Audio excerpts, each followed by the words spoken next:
everyone. It's so good to be here. Feels surreal that we're here. It's been almost 3 years since we had our last visit, so it makes me almost emotional to get to see everyone who we know is praying for us and has been there to support us, so it's just a blessing to be here. But I remember back in 2014, I went to the Philippines on a mission trip, and that really is what started this whole, the Lord laid on my heart that I felt like one day he would lead me to the mission field, and he just continued to work in my heart. And eventually I met Sean, and then we got married, and he had that same burden, and I didn't know if it was going to be the Philippines, but I knew that I was open to do whatever God wanted us to do. And so we ended up in the Philippines, and after everything that we've been through the past 2 years starting our church, I can just really say that I don't doubt that God was right, and I'm so grateful that I was willing to do what he has called us to do in the Philippines. Just since starting our church, it's called Cross Point Baptist Church, and it's in Porac, Pampanga, Philippines. And so I have seen God work in ways that I didn't expect, and he has made things that I never thought were possible. And so just even from our first building, how we found that God really, his hand was in it the whole time. And just time and time again, he has continued to open doors, and he has continued to just,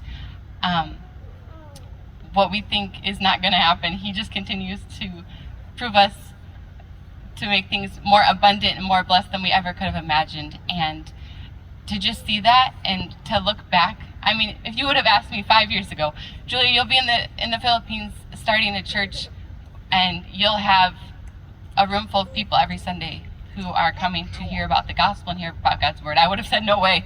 I can't even imagine that we would be doing that. But I'm so grateful that God has, that I've been able to just say yes to God. And so I just want to encourage you, even, I'll tell you one story. We have these 4 kids in our church, and they're young, and they actually, their parents work abroad, but Sean will probably touch on this more. But there's a boy, the oldest son, and then there's 2 girls, and they're probably 10 and 12, and then the little boy is like 7. But just to see how God has used them, and they are so involved, they don't even have parents in the Philippines, but God has used them. They're there every Sunday, faithfully serving. The girls, they're so excited. They even want to help me with the Sunday school or do whatever. It's so cool to see that. So just even something just like that, God has just shown, you know, even for me, I'm not sufficient of myself. One of the verses I had, I think it's 1 Corinthians 3:5. We are not sufficient of ourselves, but it is of God where our sufficiency is from. And I mean, if you would have asked me, I'm just an ordinary person, just like any of us, any of you young people.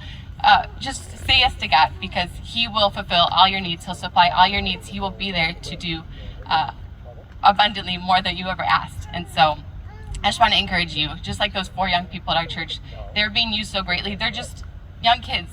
So no matter how young you are, how old you are, God is going to use you if you say yes to him, and he's going to bless you greatly. So that's all. So thank you all so much.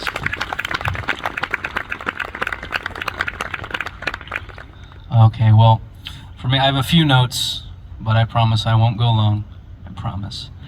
Thank you to all of you. Thank you. And when I say thank you, we really mean it. We want to say thank you to all of you. The love, the encouragement, the support. We love being here. We feel like foreigners here. We come here and we're just not used to this. We're not used to there being sun after 6:30. We're not used to how clean the roads are, how cold it is, and it is cold for us. We're not used to this, but you all are so welcoming, and we're just so happy to be here. Thank you, Susan. That was a wonderful testimony, and I've never heard your story. I don't think we've ever met, but that was amazing. There you are. So that was very cool to hear. I want to first just mention the Bible College. I'm sure that you've all been hearing about. We are working hard to get that property settled. We have a #1 contender in mind. We just have to work out some details and also work out the entity that is going to purchase the property. But we promise we don't want to make you wait at all. We want to get it done. So we're working on it. Pastor Keith is in the Philippines working on it. And I just want to say this. We get the vision. We get it. We see what Dayspring has done here. I came here in 2014. and I went to college for 4 years. And just a little something about me. I've been to other Bible colleges and other universities. I've been to Maranatha. I've been to Bob Jones at least 7-8 times in my life. I've seen these other places. I've seen these other colleges, and there is a Dayspring difference. Growing up, I understood the gospel at a young age. We went to a decent church, and I was saved. But many times I heard just conflicting and contradicting things about the gospel. It wasn't clear. And if you were to tell me back then to go and give the gospel to someone straightforward, clearly in a minute or less, I couldn't do it. I was too shy. I didn't know what exactly to say, and I didn't know what the right words were. I didn't know, the different things I had heard. I didn't know how to differentiate between what was right and what was wrong. It was just muddy to me many times. And then I come to Dayspring, and on day one, it is explained so clearly how to give it clearly, how to not give it clearly. And I tell you, that has made all the difference in the world for me. I remember doing phones. I remember going out on, I think, Thursday nights or Friday nights with people from RU and just giving the gospel over and over and over again to where it becomes second nature. I never had that before. I never had that. And to be able to come here, see that everyone who goes through here gets to have that kind of training, that just blows me away. And so now if you tell me that we're going to try and do that in the Philippines, we're all in. We are all in for something like that. And we know in the Philippines, as I said earlier in church, it's becoming, in my opinion, the missions capital of the world. I mean, they are sending missionaries like crazy, but many of them, like I was before, they might not know the clear gospel as they should. And they need the training. And if we can do that in the Philippines, folks, it is going to make an amazing, amazing difference in that area of the world, and honestly, the whole world. And I want to say thank you. Thank you so much for entrusting us with that kind of responsibility. We know to whom much is given, much is required. We're not going to quit. We're going to push forward with this project as hard as it may be, but we get the vision, and we're so excited what God's going to do. Anyway, for the next couple of minutes, maybe 5 minutes or so, I just want to give a brief rundown as to what has happened to us. We haven't been here in over 3 years, and when we were here in 2021, we just had Oliver, we didn't have Clark, and back then, Cross Point Baptist Church did not exist. There was no plans for it, there was no location, there was no members, there was nothing. And so we went back, and we started that project immediately. And God led us to a town, Porac, very close to Angeles. He led us to an area where maybe we had one prospect, and we chose to settle in that area by God's guidance. And we found a house. It was a fixer-upper, but we said it was perfect. It's exactly what we needed. It's got a nice long living room. We'll set it up. We'll tear down a few walls. We'll put in a ceiling. We'll make it work, and that will be our church building. And I remember this. We were getting ready to start having services. We didn't have any members yet, no people yet, but we were doing things in the community. I was giving out tracts to other pastors. We had plenty of tracts. We love to give out materials. So I had a missionary come inside. This is before we started, and I kid you not, I opened the door.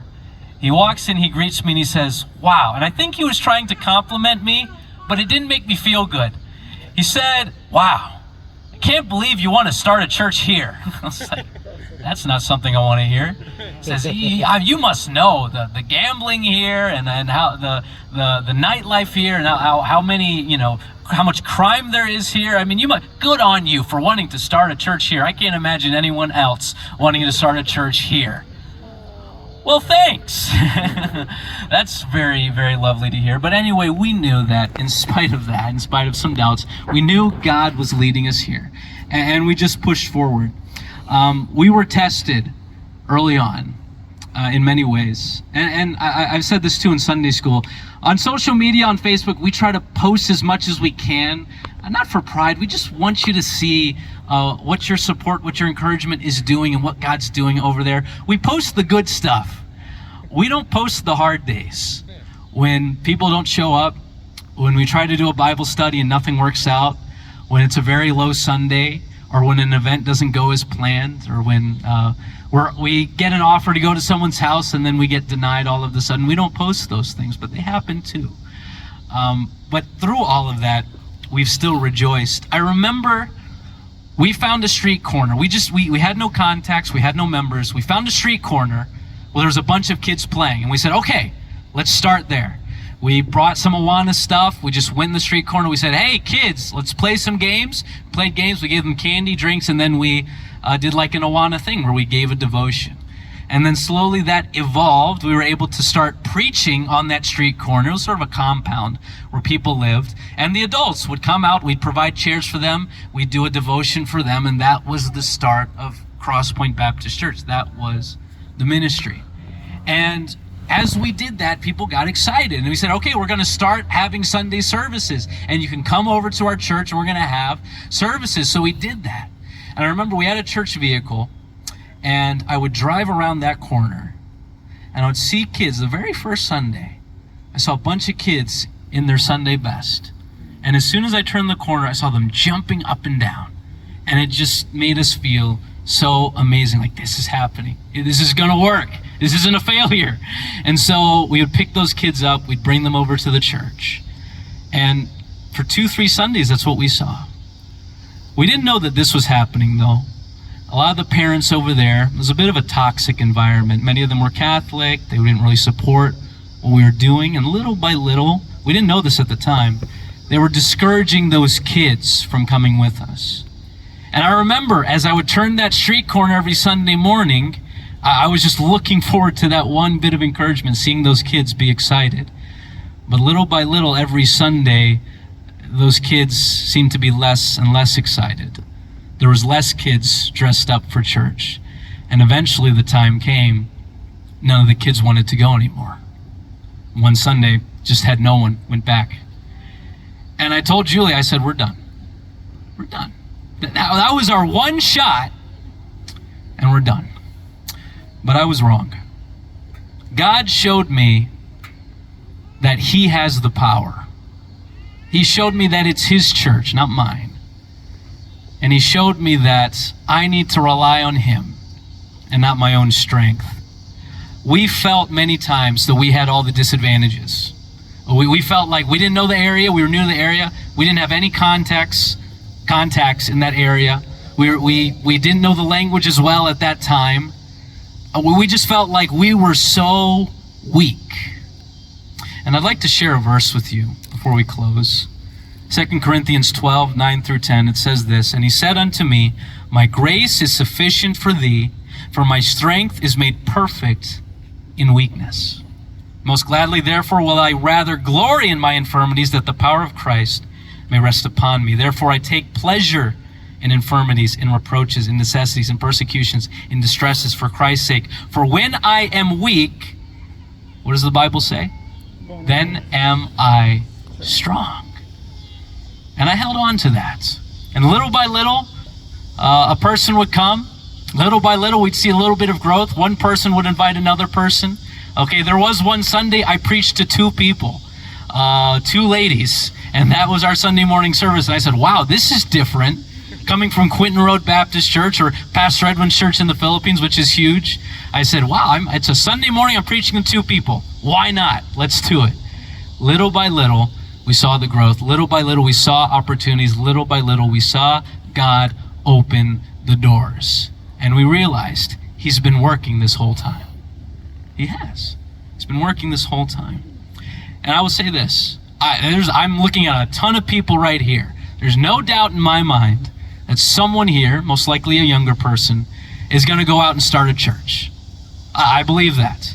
And I'll say this. You might think, well, I don't have the right personality. I don't have the right skills in speaking or in this or in that, in organization. The Bible says, when we are weak, then we are strong. Yes, we are called to be faithful. We are called to do everything with excellence, serve the Lord. But the power of ministry comes from God. Don't forget that. Sometimes I forgot that. I thought I could muscle the ministry into existing over there. But at the end of the day, God was the one who brought the increase. We just had to stay faithful. the best advice, if you're thinking about starting a church, if you're praying about starting a church, or you're willing at least, if God calls you to start a church, this is the best advice I ever heard. Someone told me, don't quit. Don't quit. There's going to be dark days. There's going to be hard days. There's going to be days when your faith is tested. Don't quit. And that's what we did, and we saw God's blessing. And we do not deserve the credit. I can tell you that right now. We have weaknesses. I have weaknesses. If you went to college with me, you know I've got plenty of weaknesses. But God can use you. And God can use you to do things that you might not even expect, just like my wife just said. It's not our strength. It's God's strength, and he can do amazing things. And just as a challenge to put at the tail end of this, I don't know what mountain you're climbing right now. I don't know what ministry you're in, or maybe it's a family issue, or maybe it's something in your marriage, and you feel so weak, and you're not getting the results that you want. Trust God and be faithful in the work, and leave the results in God's hands. That's what we've done, and God has not disappointed. He hasn't. And so we are just so thankful for what he's done. And I want to say this too. Thank you to all of you who have reached out, you've texted, you've emailed. Some of you have even said, hey, Sean, praying for you. How's your marriage? Or praying for your marriage. And I want to say thank you for that. Thank you, because we do want to protect our family. We know that God is attacking. And I'm really thankful that there's so many of you that care about our family, our marriage, and you want to help protect us. We really appreciate that. We do. And I'd like to mention something. Today is my wife and I's anniversary. Today. And I'd like to just say, pastors' wives, missionary wives, they often go under the radar. They're behind the scenes. Julia has done an amazing job. She's done an absolutely amazing job. I can't stress that enough. Many of you know Julia's skill. Her skill is, or her talent is, her gift. No one dislikes her anywhere she goes. And so all the women in our church, even if they don't understand the language she's speaking, they just gravitate towards her. And so she is doing an amazing job over there. And yes, I'd like to give her a little something from, my sister's gonna bring it out. Give it to me and then I'll give it to her. Okay. Here you go. So, anyway, thank you again to all of you. Thank you for your love, your support, everything. This place means so much to us. And thank you for the prayers. You've prayed for us. And we've been sustained by God's grace. Thank you, thank you, thank you. That's all I have to say.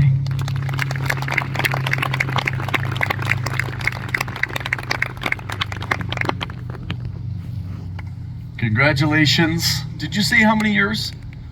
6 years. Wow.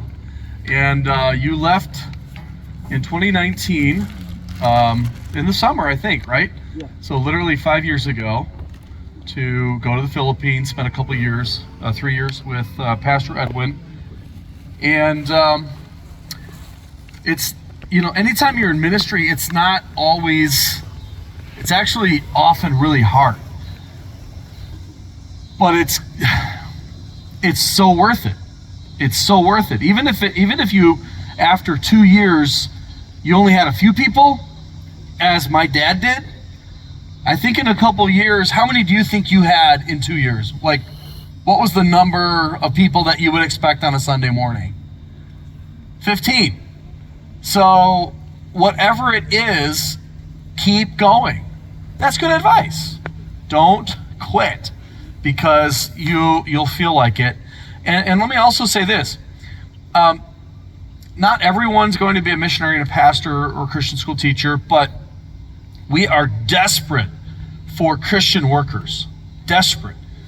And Pastor Dan Rehoff at the Grace Conference said that there's always plenty of lawyers, always plenty of doctors. And if you're a lawyer and a doctor, we're thankful for you. But if you're looking to see what God would want you to do with your life as a young person, be open to ministry, full-time ministry. Be open to that. Again, it has to be God calling you, but we have so many needs right now. Churches are closing. People aren't going as much anymore from the United States. We can fill the gap. We've got this place. I went back to the other property that we're looking at, and I don't know what God wants us to do. If we were to purchase another property, it's closer, it's on a lake, it's beautiful, it's huge. It's 2 or 3 times the size of this, land-wise and building-wise, but it's all one huge building. But it's gonna be like $7 million to buy it and to remodel it. And I love not being in debt. I don't want to be in debt. That's so much money. It's way beyond anything that I can imagine happening anytime soon. But I can't stop thinking about it. And so pray that God would give us wisdom as a college board, as a church board. Within 2 years, we're out of room. We'll have to keep the college at the size it's at, but we're growing. We hate to stop growing. So, but maybe the Lord's coming back in a year, and this is fine then, Don't you wish we knew, when is he coming back? I was watching a video, and somebody has this idea that that we're in the tribulation now, which I'm starting to wonder that too, actually. And that the 7 years is over. It started in 2020, and it's over in 2027. Like, well, that's interesting, and that would really be helpful to know. But the problem is, halfway through the tribulation, the Antichrist desecrates the temple, and we're already halfway.